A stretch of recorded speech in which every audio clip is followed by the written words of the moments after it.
Did you hear? Us soybean farmers, we're going to get $15 billion.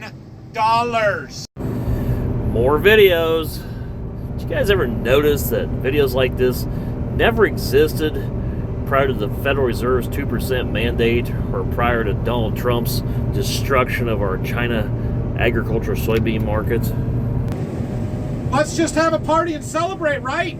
No, let me explain why I, as a soybean farmer, don't care for any of these government programs, whether it's the current bailout being discussed, or will be if the government ever reopens, who cares, or the supplemental disaster relief program, or whatever other one-off program that the government comes up with to bail out the farmers. It's not us asking for it. The farmers that I know or talk to and see on social media aren't the ones that want these programs.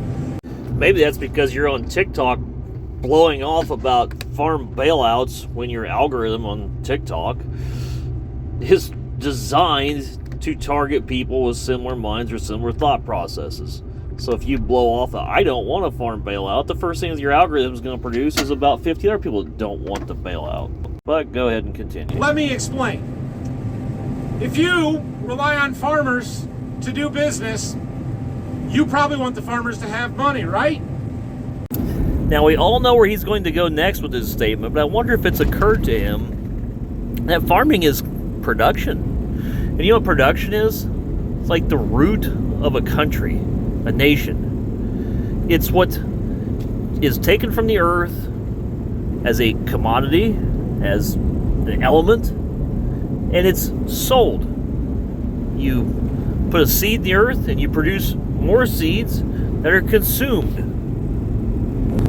Then you can sell those seeds. You can sell that consumption. That's production. Anytime you're using the earth or your resources to produce, that's production. That's what makes sales, makes a nation wholesome. That's what China's doing. What do we give China? We give China our currency, which amounts to what? The agricultural input industry has a massive lobby in the United States, and they're the ones pushing for this program. If you're an equipment manufacturer, you're a seed company, you're a chemical manufacturer, you're a fertilizer supplier, heck, if you're a big landowner, you need the farmers to have money to buy your products. Well, yeah, that's how pretty much any business works. I mean, you pretty much need somebody with a job so that they can go shop at Walmart, too. I mean, some guy on the street that's a bum with no income whatsoever gonna go buy large volumes of stuff down at the local Walmart? It's not us that wants it. This is all coming from the ag input suppliers trying to keep their prices artificially higher so that they can make their money, and the farmers will be the ones that take the fall if they got the bailout. Do you think the government is going to write a check to the manufacturer of this green combine? No, not a chance. But if they write thousands of checks to the farmers and then we go and spend our money with them, they can charge $750,000 for a tractor instead of being reasonable, right? Same thing with the seed companies. Why are we paying $300 a bag for seed corn? Well, because we can, apparently, and they know that we can. No, it's not because they can charge that much. It's because you are paying that much. Farmers are giving that much. They're buying it. See, markets respond to supply and demand. And 90 million acres of corn doesn't just show up from outer space. It gets planted. And farmers buy a seed to plant that 90 million acres with. So if they're willing to buy the 90 million acres of seeds, it means that they were willing to go out and spend that kind of money to grow a crop. And it's also becoming very apparent in this video that this guy does not understand how currency devaluation or inflation work whatsoever. But let's let him continue and see what else he has to say. If the government would stay out of these things and not give away this kind of money on a large scale. Now, when you bring that up, are you talking about tariffs, which are around the $2 a bushel disadvantage on our soybean sales? Are you talking about the Federal Reserve, who you apparently thinks the government who's manipulating currencies, which drives our sales off? Which specific factors of the government are you talking about? Only the ones that pertain to your very narrow-minded viewpoints? Everything would be better off for the farmers. Now, I know some of you are already typing, well, just don't take the money, right? Wrong. That doesn't work. Because If I stand on principle and say we aren't going to take this money, but they give it to everybody else, all of my inputs are still way up here. They're still high, right? It still costs me a huge amount for equipment, for fertilizer, for seed, for all of the other things that we have to buy. And all of my neighbors now have that money. Neighbors meaning the guy next door, the farmers in Iowa, halfway across the country. They can all afford to do it because they took the government payout, the government bailout money, and I didn't. Either nobody gets it or everybody does. The government should not pick winners and losers. I don't like any of it, but I can't just not take it. You guys with me? Am I right or wrong here? You can tell me if I'm wrong. You can Google profit by industry. I mean, Google it anywhere. It's hundreds of bar graphs, hundreds of articles on it. Do you know where agriculture ranks at the very bottom, like next to zombie companies? Do you know what a zombie company is? That's a company that uses its own equity, if there is any left, and burns it up, hoping for better times down the road. The rumor online is around a $2 proposed bailout on primarily soybeans. Now, if you're a farmer in the Midwest and you have 1,000 acres, we're just going to use hypothetical numbers, but if you have 1,000 acres and you're 50% corn or 50% soybeans, your bailout is going to probably be around $50,000 to $55,000. And if you're looking at somewhere around the national yield average, your gross income for the last year or two was somewhere around $590,000 to $700,000, just somewhere in that range. So that means that the bailout is less than 10%. Now, when I was in the excavation industry, you could make 30%. So say I had a 10% market hit or market distortion due to a certain economic factor. Yes, it would hurt, and yes, I would prefer to be made whole with my additional 10%. But would it crush me? No. Considering farm bankruptcies are rising, it's pretty clear that 10% is a big deal to most farmers. So to say that you're at a competitive disadvantage unless you take the bailout is a pretty dumbass statement. You should just say farming in general is a competitive disadvantage just by industry. Who hasn't seen this? It's floating all around the internet. It's just McDonald's menu from the 1970s. But those farmers you're right, they're not making a margin. They're down less than that 10%, and they're all going bankrupt, and that's because those inputs are way too high, like the guy in the video said. When you look at this McDonald's menu, you can go and you can take your county or your state and just plug in what was the pay rate by the hour at that time. So I did that. In our county, it took about 22 minutes to buy the same exact items on the menu that it now takes 45 minutes work to purchase. So in other words, we're doing more work for the same amount of buying capacity. That's inflation. And you can go into your Google search bar while you're searching, and you can just look up soybeans and corn prices. You can even slide the little scale over as to the duration of time, and you can see that they pretty much have been flat and in some cases deflationary. Corn, beans, wheat, all deflationary. What does deflationary mean? Well, it means over a longer period of time it's actually gone down in price. And if you've been paying attention to any of my series of videos, I have talked about over and over showing that inflation adjusted, we are grossing less per acre than we ever have in recorded history. Why is that occurring? Well, go back and watch my last video where I talked about globalization and how globally grown commodities, often encouraged and manipulated by exchange rates and currency, that's what's occurred. And this is the byproduct. And are you noticing the chart on your screen showing Brazil's farmland acres, which has exploded ever since the United States ended the gold standard? Now let's take a look at those big greedy companies. I'm absolutely baffled as to why farmers were so supportive of Donald Trump when he passed things such as the Big Beautiful Bill, which really only gave big corporations even larger tax breaks, which now you're saying that it's the corporations and stuff that are price gouging us, and that's the reason we're all failing. But we're going to totally ignore the fact that they just got a huge tax deduction, which was obviously not applied down to the consumer level or the hired help. Now, if you don't know what trickle-down economics are, it's basically where a company or a business or whatever is going to utilize the tax code the most gets the most incentives, with the idea that they will hire more people or pay better wages because they got the break, so they will trickle those savings or cost cuttings on down to the next person below them. And it's been proven over and over again by economics, economists around the world, that it doesn't work. You're seeing a lot of screenshots of stock prices, and for all these companies that are supposedly doing so well and are so greedy, a lot of their stocks don't look very good. You look at the longer term charts of them, pretty flat, and a few of them are actually in decline. Look at others and incorporate the articles, such as John Deere with stock dilution, which basically just means they bought their stock back. Now, John Deere in particular, if you go to their facilities, they got a nice pavilion, they pay their CEO, board of directors, everything else big money, and they're also pretty heavily in debt. And despite all of that, they have turned a pretty good margin. Now, the reason they turn pretty good margins is because they want to keep their shareholders happy, keep their investors happy.